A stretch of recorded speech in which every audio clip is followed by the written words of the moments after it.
I now live with my parents, so why don't you, a stranger, just move into a cheap place? What's the big deal, right? I thought my husband would make me happy, but turns out he was just using me. His family betrayed me, and I was really shocked. It seemed like they hadn't even realized how naive they were. But if they kick me out, who's going to pay the bills? I realized there was no point in being part of this family, so I knew what I had to do next.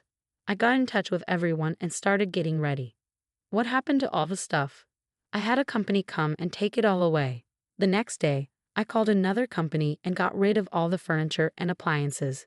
My husband freaked out and started yelling. My name is Michelle Thompson. I'm 35 years old. I've been working from home since I finished college. I only have to travel once a month, but I work full time. My company has been really understanding because both of my legs are disabled, so I use a wheelchair to get around. This happened because I had a motorcycle accident in college. A car crashed into me from behind on the highway, and I was thrown into the air. It felt like everything was moving really slowly. This is it for me, I remember thinking as I flew through the air. Luckily, I didn't die, but my legs got injured and I can't move them anymore. I've been doing rehab ever since, but they probably won't get better. I've been in a wheelchair for years now. I guess I'll probably stay single for the rest of my life. Once I accepted my condition, I started wanting to get married again. One day, my friends arranged a blind date for me, and that's when I met Ken, who's 5 years older than me. Despite his age, he looked younger. What surprised me was how immature he acted for a 40-year-old. He's very straightforward, which means he doesn't hold back. After seeing me in a wheelchair, he didn't hesitate to ask all sorts of questions like, how do you do everyday things like eating or chores? Can you manage work? Are you independent in the bathroom or for bathing? While others tiptoed around the topic, Ken asked me everything bluntly. Most people might find his approach rude, but I actually liked that he was genuinely interested in me. We went on a few more dates and eventually became a couple. I believed I could find happiness with him. At that time, I couldn't imagine being with anyone else who would want to be with me forever. So when Ken proposed just 6 months into our relationship, I was thrilled. But things took a turn after we got married. When Ken and I moved in together, we chose my rented house, which is a bit expensive but very wheelchair-friendly, probably because the previous tenant made it that way. Ken liked the spaciousness. Since I spent most of my time at home, I ended up doing most of the housework. Sometimes when I was tired, I'd ask him for help, but he'd just say he was too tired and wouldn't lift a finger, not even to help me bathe. Seriously, I'm not doing that, Ken said when I asked him for help. I technically can manage on my own, but it takes a lot longer. When I lived alone, I had a caregiver come twice a week to assist me in the bath. I was used to managing the other 5 days on my own, but I always wished Ken would help. It would be so much quicker. Every time I spent a long time getting into the bath, I stopped asking for the caregiver's help because Ken said it was a waste of money. As I was bathing, I started feeling tired in my arms.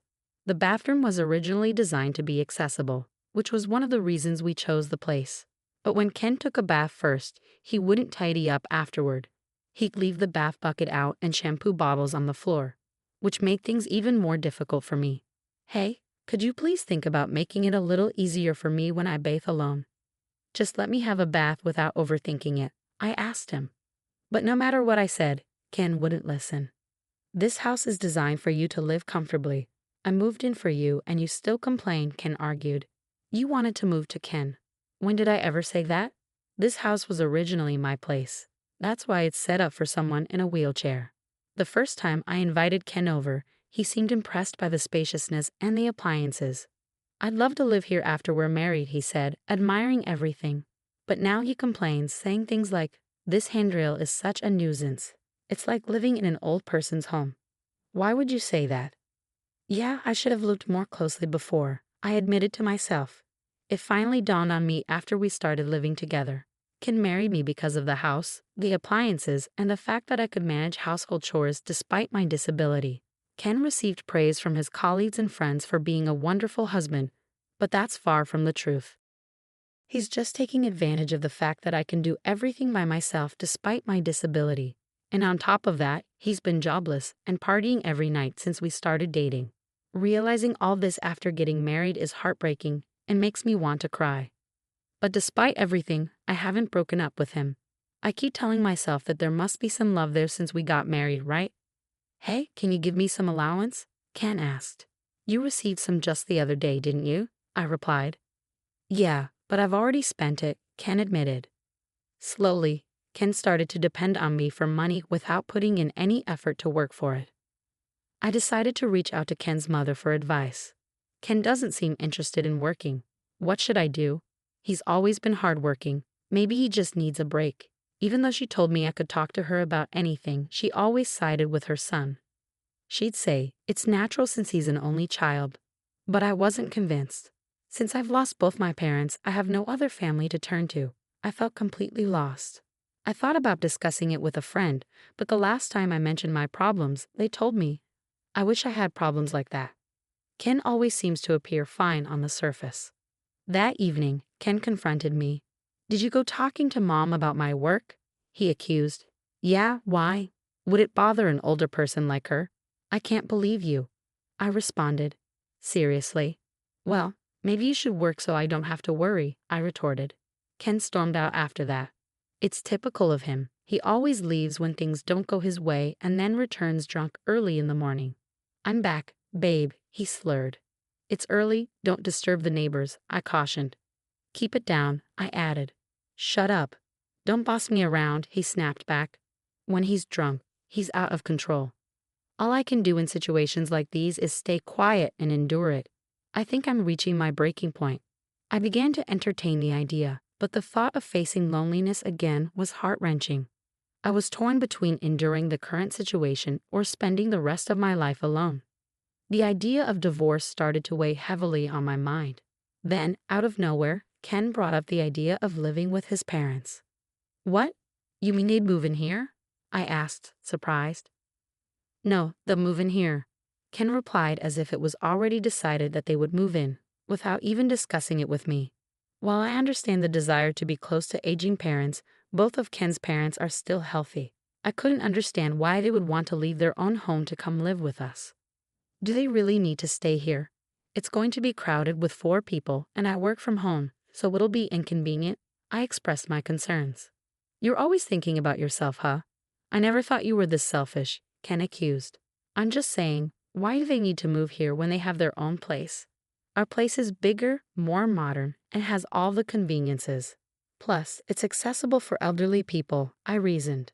If Ken's parents moved in, I'd have to be on my toes during work hours. Ken is rarely home, but his parents would likely be around a lot since they're retired. Sharing the bathroom, kitchen. I already move slower than most people, and I could easily imagine the strain of such a living situation. Can I have some time to think? I asked. You better hurry up. We don't have much time, Ken replied curtly. Despite Ken's insistence that there wasn't much time, he wasted no time in bringing his parents over by the weekend. It seemed like they had already discussed this move extensively. I've been thinking, maybe you should consider moving to a facility, Ken suggested. What? I couldn't believe what I was hearing. A facility for me? I was taken aback. Yeah, it's a good idea, right?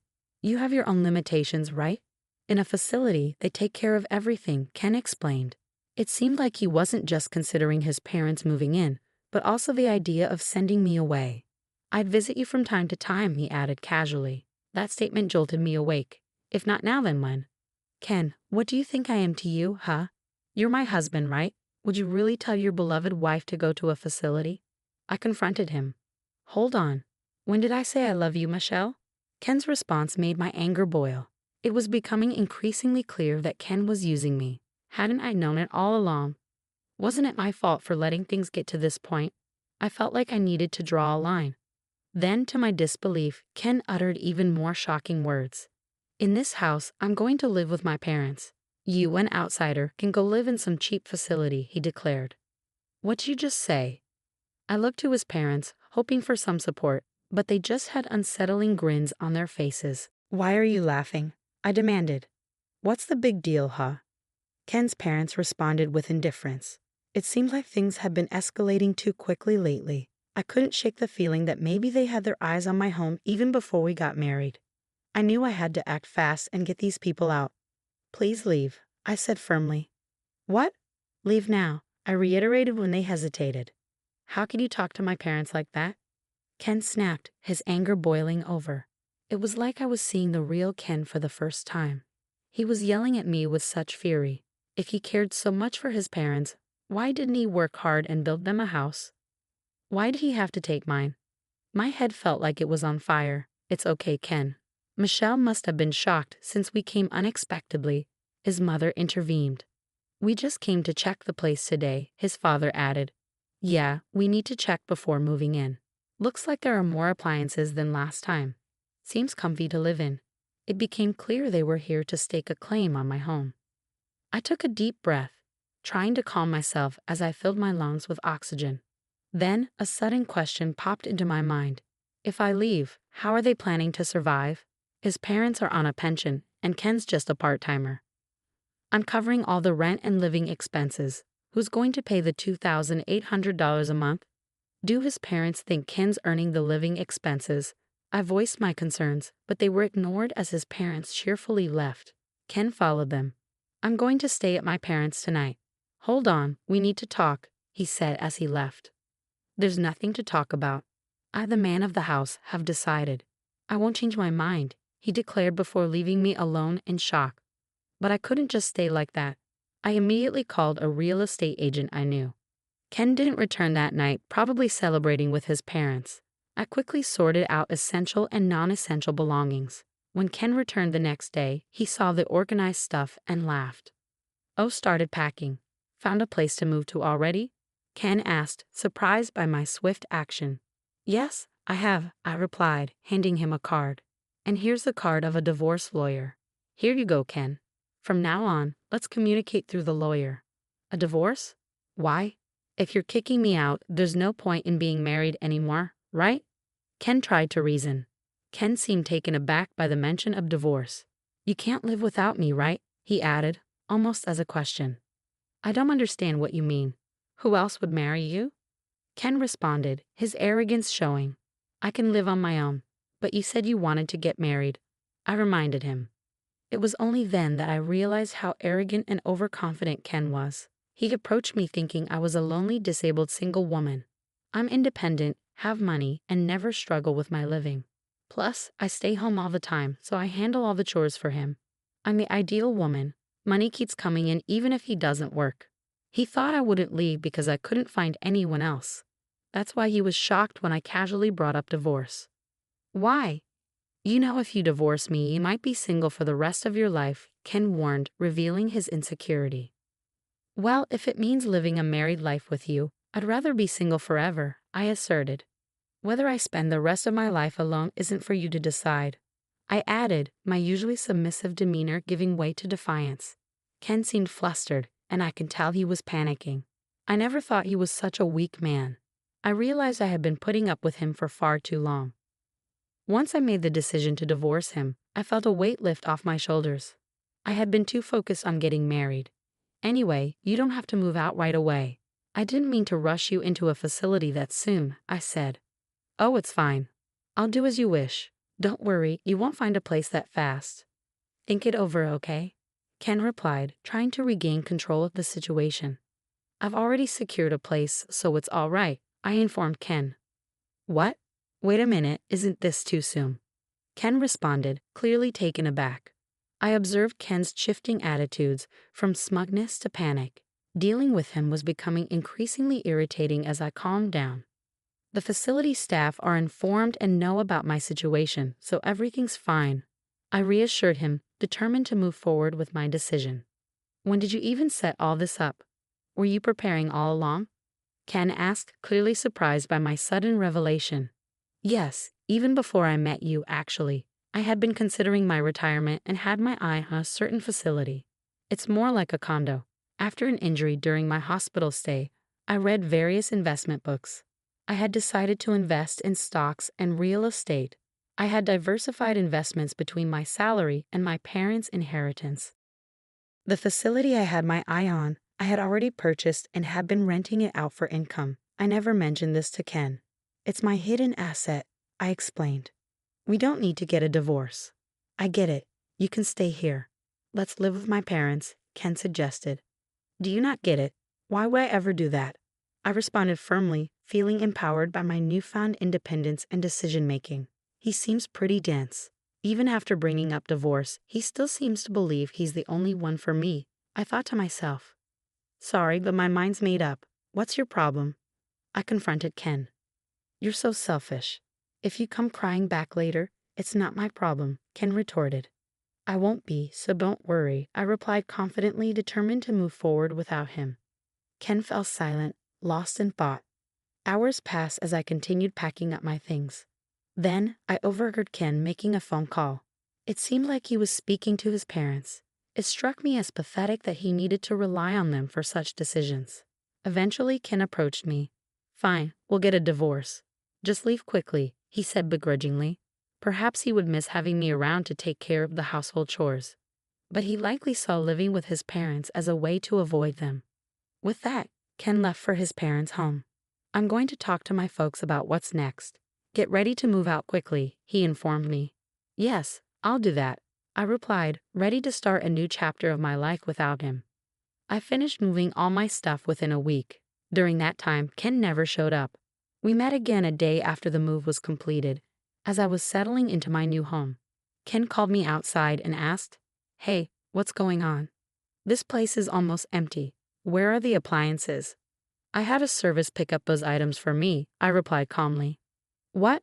I had called a service the next day and had them collect all the furniture and appliances, Ken exclaimed, clearly agitated. My husband's frustration grew and he began grumbling. Not only Ken, but also his parents were there. All the appliances here were bought by me. They are all from when I was single. The only thing that's yours is right there, he pointed out. There were only 3 cardboard boxes. I did leave the clear clothing container we bought after marriage, I added. Michelle, we can't live with this. We need to split the property if we're divorcing, Ken insisted. That's right. We can't live here like this, his mother chimed in. What are you talking about? Nobody can live here, Ken protested. What do you mean? The rent's $2,000, I clarified, confused by their sudden concern. You could see the shock on Ken and his parents' faces. I reminded Ken of something I had told him when we got married. This isn't your own house. No, it isn't. I got a bit of a discount on the rent because I asked a real estate agent, I explained. I know if I move out, the rent will go up even more, given that this is a property with disability access. And I've already received several inquiries from people with the same concerns. I recommended that they move out. Why didn't you tell us sooner? What are we going to do now? Ken asked, clearly flustered. I don't know. I did tell Ken. I didn't hear about it. I'll sue you. His mother threatened, her frustration boiling over. I saw that coming, honestly. From an outsider's perspective, it might look like I selfishly got a divorce, broke the lease, and took all the furniture and appliances. But I was sure. I reflected. You can sue, but do you even have the money for it? Ken's face contorted with frustration. It was clear he couldn't afford a lawyer, even if he wanted to. I revealed my ace up my sleeve by showing them some pictures. When did you take these? Ken exclaimed in shock as he saw the images of himself gambling and womanizing. I spent my money on this. I'm ready to use these in court, Ken, I warned. What the hell? I thought everything was going well. Ken's parents expressed their agitation. What's going on? Suddenly, Ken started to apologize. I'm sorry. Please come back. I need you, Michelle, he pleaded, his tone filled with desperation. You're the one who made me leave. We're not married anymore, so what's the point? And do you even care about me? If not, I'll just go. Even Ken's parents started saying sorry beside him. We don't have a home anymore. This was a shock. What do you mean? Our house got taken away because we couldn't pay for it. Ken's family will lose their home in a few weeks. They ran out of money. Ken's dad owed a lot, and it got bigger over time. Ken used to get money from his parents, but when he got married, he probably hoped for more support. Now I get why his mom was nice to me before we got married. I can't do anything for you now. We're not close anymore. Even if my parents and I have nowhere to go, does that not bother you? You caused this situation, right? Can you at least give me the electronics and furniture? You're wealthy, Michelle. Are you going to sell them? His real reason was obvious. I told him firmly that I wouldn't give him anything, not even one piece of furniture or electronics. Please reconsider. Show some kindness. It's too late to say sorry now. You need to figure this out on your own. That's exactly why I'm asking for help. I can't figure it out. I told Ken and his dad, who kept asking. If they couldn't pay the rent, they should leave. The place is in my name, so if I cancel the lease, they have to go. Evicting them was easy. Even if the lease was transferred, Ken probably couldn't afford to live here. I got all this information from the real estate agent. I can't afford the rent, so I decided to cancel the lease. I don't need this place anymore, and since our divorce is final, it's all over. I managed to get the shocked family out and locked the door. What do we do now? I can move to a different place. Goodbye. Places like that must be awful, right? Good luck in that terrible place. Ken probably felt he needed to get the last word in, so he spat out those bitter words. I ignored him and his parents and left. But Ken wasn't done. A few days later, he showed up at the facility where I had moved. What's going on here? Ken looked like he was going to pass out when he saw where I was living. This place isn't bad at all. It's actually a luxury facility worth $1 million. I had saved up money and invested it, and that's how I bought this place. The timing was perfect since the previous occupant had just left. With the money from selling my house and some extra income, I had plenty left over. This facility is great with doctors and helpers on hand. The rooms are like apartments with lots of privacy. It's a 3-bedroom, so families can stay together. There are even couples and families living here. I can call for help whenever I need it, and there's assistance with bathing every day. Originally, I thought this would be my last home, but I'm glad I moved here. You had that much money all along. Why? I don't want you to keep coming here. We're not close anymore. Please go. Then Ken started acting nice all of a sudden, but it felt weird. Can I stay here? What? No, that's not happening. We're not married anymore. Accept that. Then let's get married again. I'm staying in a motel. Isn't that sad? I can't find a job because I don't have a permanent address. At the motel, Ken is smooth with his words. It seems like he's forgotten about his own parents. In the end, he's only thinking about himself. Why don't you take a good look at yourself? It's sad to see you living off your parents at your age, being dependent after marriage, and now begging for help. Ken's face turned red. Aren't you embarrassed to be relying on your ex-wife? Look, everyone's watching, right? Residents peeking from their balconies were indeed watching. Actually, I had asked them beforehand to keep an eye out if my ex-husband showed up. I always expected him to come back for some reason. The residents were really helpful. They purposely looked at Ken with sympathy. It's like watching a real-life drama. I want to applaud them. Ken finally noticed the stares and seemed to realize how embarrassing his behavior was. I won't bother you anymore. With a pale face, he muttered those words and left. I doubt he'll come back here again. Later, when I went out, I bumped into my mother-in-law working at a supermarket checkout. My father-in-law worked as a janitor and my mother-in-law was a cashier. As soon as she saw me, she turned away and tried to hide. She was being scolded by a younger employee for her behavior. Ken was introduced to a job by someone he met at the motel cafe, but it turned out to be a poorly paid job where he was being taken advantage of. Meanwhile, I often host home parties and enjoy my life with others from the same facility. I've also made friends with other wheelchair users. If I had known such a supportive community existed, I would have moved here earlier. I make time for physical therapy sessions, and my current goal is to regain the ability to move my legs on my own. Overall, I lead a fulfilling life, both at work and in my personal time. All right, everyone's presentations are done. Nick, the manager, said as he tried to move the discussion forward. Excuse me, I haven't. I recently found out something. Nick interrupted me and began to speak. There's apparently someone in this department who didn't graduate high school and is just a part-timer. Meetings should be for employees only. Absolutely right. His lackey, Mike, of course, agreed with Nick. I'm leaving. After leaving the meeting room, I started to shut down my computer.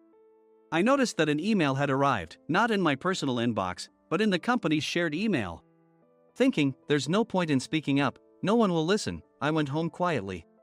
The next day, I heard a commotion from Nick's desk. He was staring at his computer screen, his face pale. Nick? Is something wrong? Mike looked at the screen with him. and he turned even paler than Nick. Why is he so angry? Knowing the reason for Mike's distress, I thought to myself, serves them right. My name is Adam. My mother passed away when I was in the 9th grade, and I was raised by my father. Well, you could hardly call it being raised. After my mother passed, my father changed. He drowned his sorrows in alcohol, and though he still went to work, he squandered our living expenses on horse racing. Because of that, I had to start working part-time as soon as I entered high school. Every month, I went to the convenience store with bills in hand that couldn't be auto-deducted from my father's account. Even though I endured it because I didn't want to be alone, I reached my limit in my second year of high school and dropped out. I found a live-in job at a distant inn. Thank you for everything. The day I left home, my father, still staring at the TV, spoke. Take care. That was our last conversation. Back then, 18 wasn't the age of majority, so I needed my father's permission to work, and I couldn't hide my place of employment. Yet, my father never visited me even once. I kept working just to survive, and before I knew it, I was 42. Years of hard work paid off, and I was transferred to the headquarters. I was thrilled to be recognized by the company, as I thought I'd be working in the field until retirement due to my lack of formal education. Listen up. Our work can change the future of our employees. Don't drag us down. On my first day after the transfer, Nick, dressed in an expensive suit, spoke sternly. There was a reason for this. Our inn was located in a prominent tourist destination, known so well that everyone in the state could sing its commercial jingle. At its peak, we had 5 locations within the state. But that was long ago. Due to financial difficulties and aging facilities, only the place where I had worked for many years and the original establishment remained. I was prepared to lose my job anytime, but now there was a glimmer of hope. With the rise of social media, the tourist area where the inn was located started gaining attention again.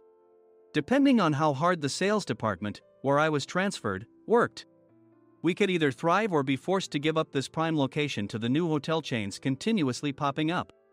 For Nick, who had switched careers from another industry to strengthen our sales, this was a battle he couldn't afford to lose. I understood why he had to be strict. I will do my best. Nick sneered at my enthusiastic declaration. Did you not hear what I said?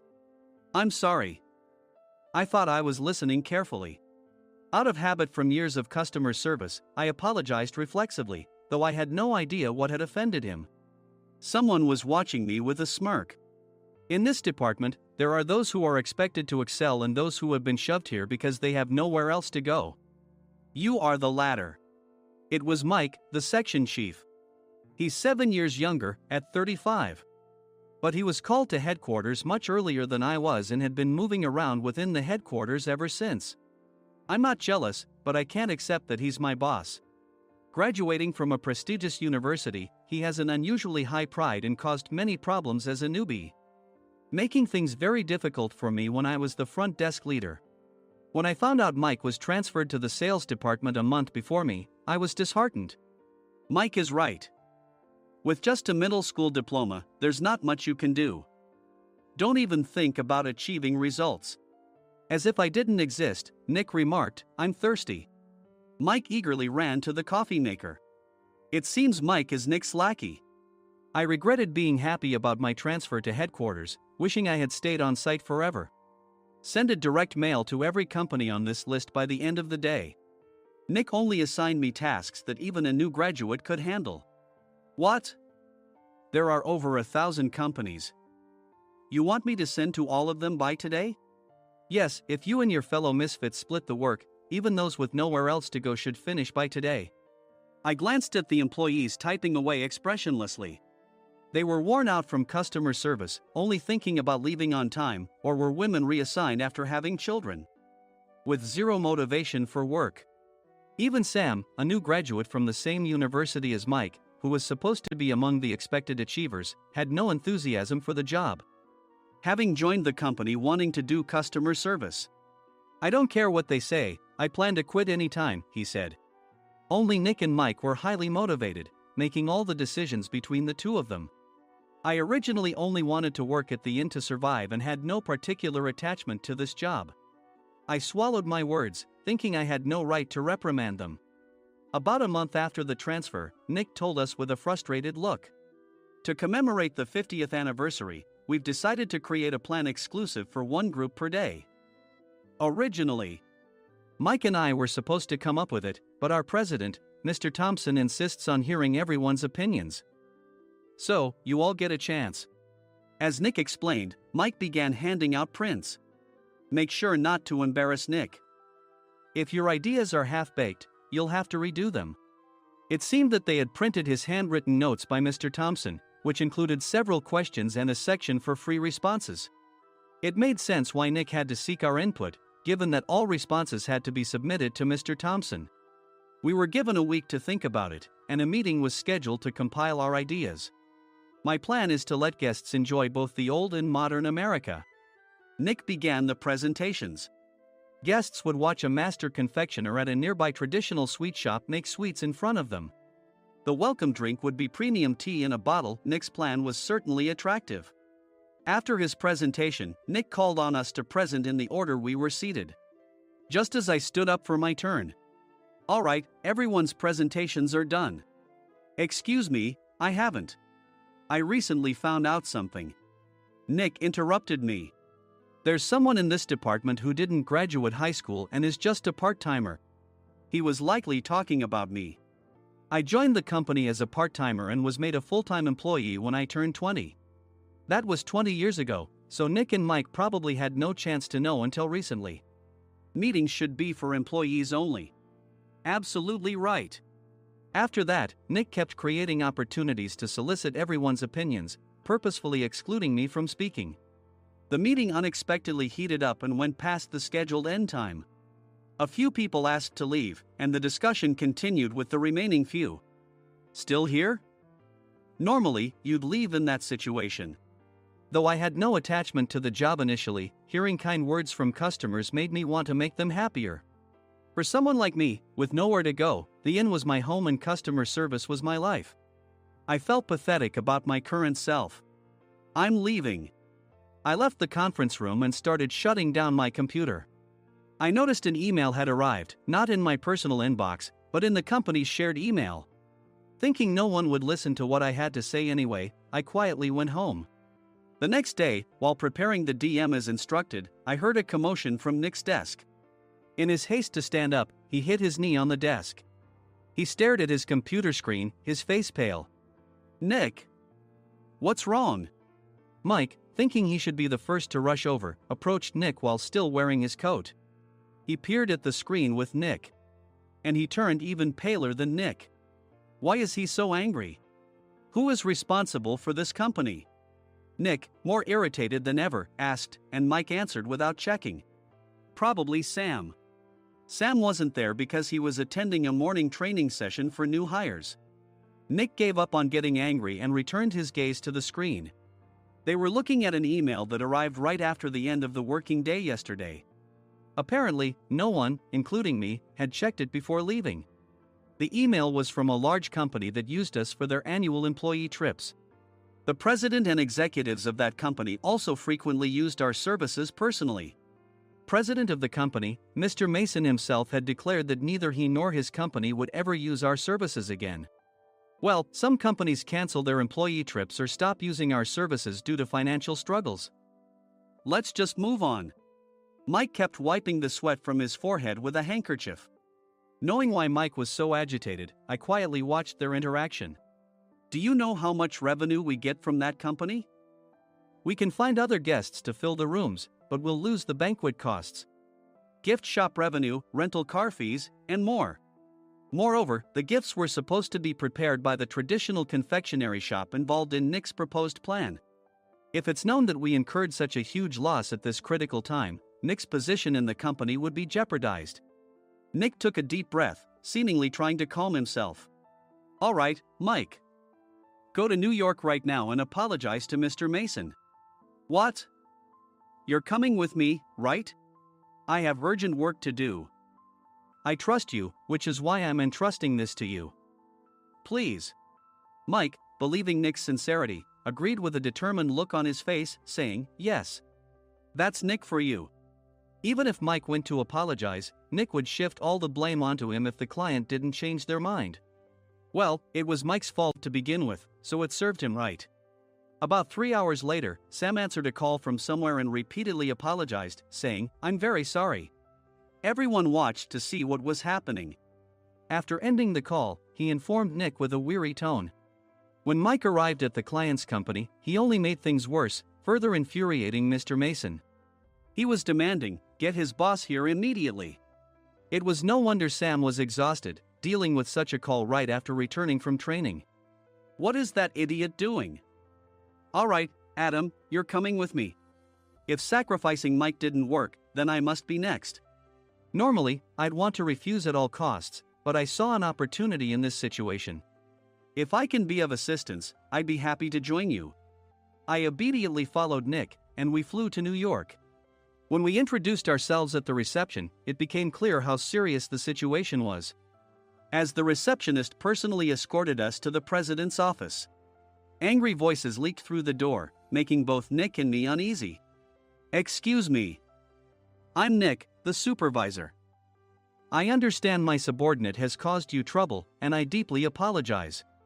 Nick, with his experience in the corporate world, knew enough to offer an apology before excuses. However, his customer service skills left much to be desired. I sighed as I saw Mike trembling like a small dog in the corner of the room. "What kind of training are you giving your subordinates?" Mr. Mason glared at Nick with a red face. The intensity of his gaze made even Nick take a step back. Regrettably, I joined this company only 2 years ago and was unaware of Mike's issues. I should have identified his shortcomings sooner. Indeed, I should have realized sooner.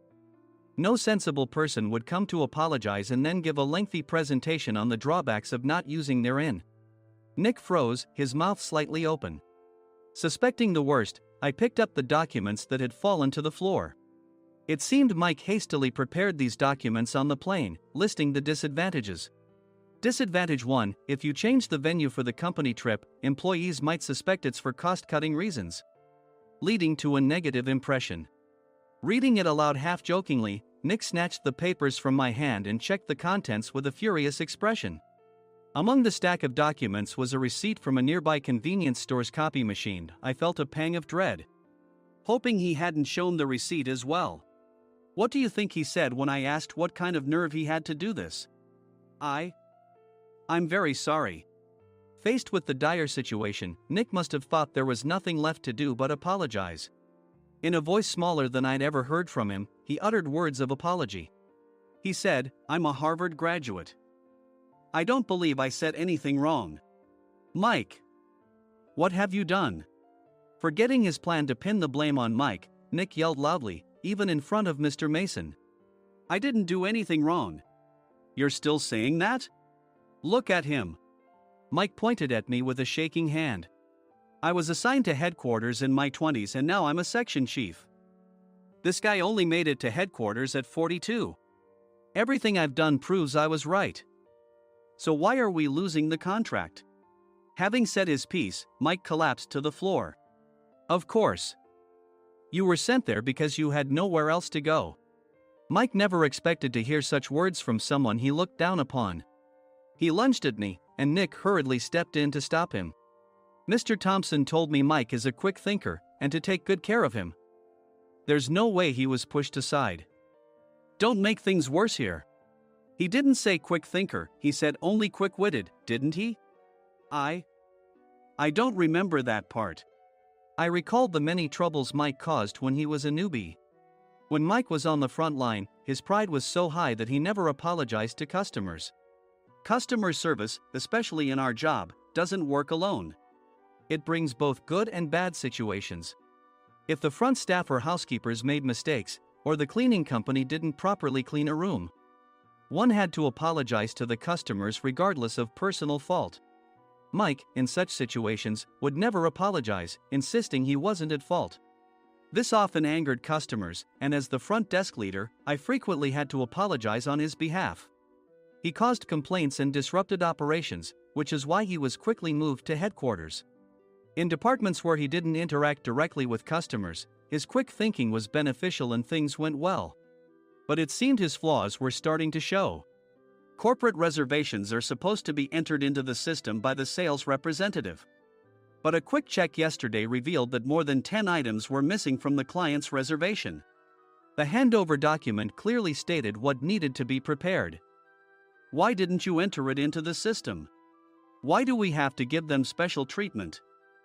Filling rooms near the banquet hall, setting up all the food in advance.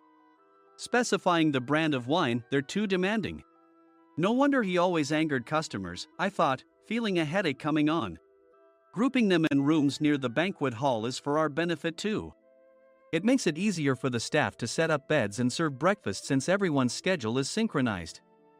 As for the other requests, Mr. Mason suggested them to lighten our load. I didn't know that. Nick finally seemed to realize that Mike was the one who had angered the client. What did you say to them? I just told them we wouldn't give them special treatment anymore. We shouldn't waste effort on things that don't bring in money. I was utterly exasperated at his lack of understanding of customer service. Of course, we shouldn't comply with unreasonable demands. But carrying over successful practices from past stays makes customers feel remembered and enhances their experience. Good memories encourage repeat visits. That's part of our job. I looked down at Mike, who was sitting on the floor. In our job, nothing is a waste. Mr. Thompson likely moved you to the sales department, hoping you'd finally understand this. How do you think he feels now that you've failed to meet his expectations? Mike, tears in his eyes, fled the president's office. I was amazed he still hadn't apologized. You have it tough, Adam. It's okay, we're all employees of the same company. I deeply apologize for this disrespectful incident. Especially after all the care you've shown us. If it weren't for you, Adam, I really would have stopped staying here. When I heard you were moving to the sales department, I was willing to reconsider if you handled it. Seeing us talk so amicably, Nick's face contorted.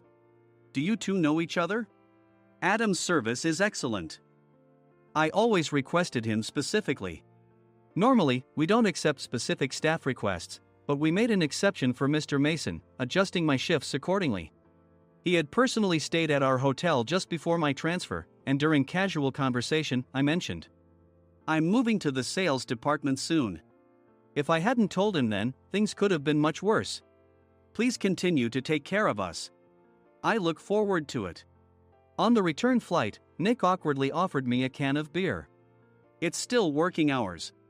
Of course, I had no intention of forgiving him for a single beer. Nick might try to pin everything on Mike and avoid any consequences. While pondering this, a startling fact came to light. Nick, the tea bottles for the plan have arrived. I handed Nick a bottle labeled with our inn's name. They look good. What are you talking about? These are plastic bottles. I had assumed we would use the trendy, high-end bottling tea. But what arrived were ordinary plastic bottles of tea with customized labels. The only unique aspect was the label, which had the inn's name, making it look customized. Upon further investigation, I discovered that a substantial amount of money was set to be paid to the tea company. It was priced like bottling tea. Does this plastic bottle really cost $100 each? The tea inside is specially blended for us. The extra cost is for that. Wouldn't it be better to use another tea company? Or is there a specific reason we must use this one? As Nick continued to make excuses, I showed him a printed email. I informed the tea company's president, Mr. Mitchell, that we discovered irregular payments and he confessed. He said you two were high school classmates and planned to split the extra money. That idiot. Why did he confess? That's not important.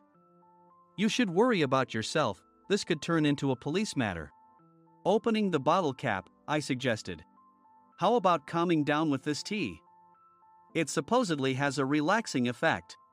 Nick drank the tea frantically. In the following days, decisions were made about their fates. Mike was reassigned to the General Affairs Department, with no chance of transfer or promotion, as per Mr. Thompson's orders. As for Nick, since the payment to the tea company hadn't yet been made, he narrowly avoided legal trouble. Instead, he was encouraged to leave the company, and to avoid further complications, Nick submitted his resignation. Rumor has it that connections between HR departments have made it difficult for him to find new employment. Even though it was good to have those two gone, something unexpected happened in the sales department. Everyone became motivated and united in refining the 50th anniversary plan. In the end, my plan was adopted. We collaborated with the Tourist Information Center to provide personalized guides.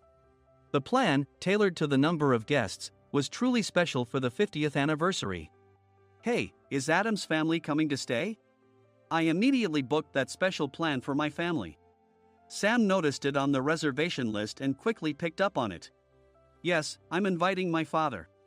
That's great. I might invite my parents too. I lacked the courage to face my father just as Adam. But here, with the confidence Mr. Mason praised, I felt ready. The 50th anniversary plan was a perfect opportunity to reconnect with my father. I hoped to bring back the days when we could laugh together as we once did.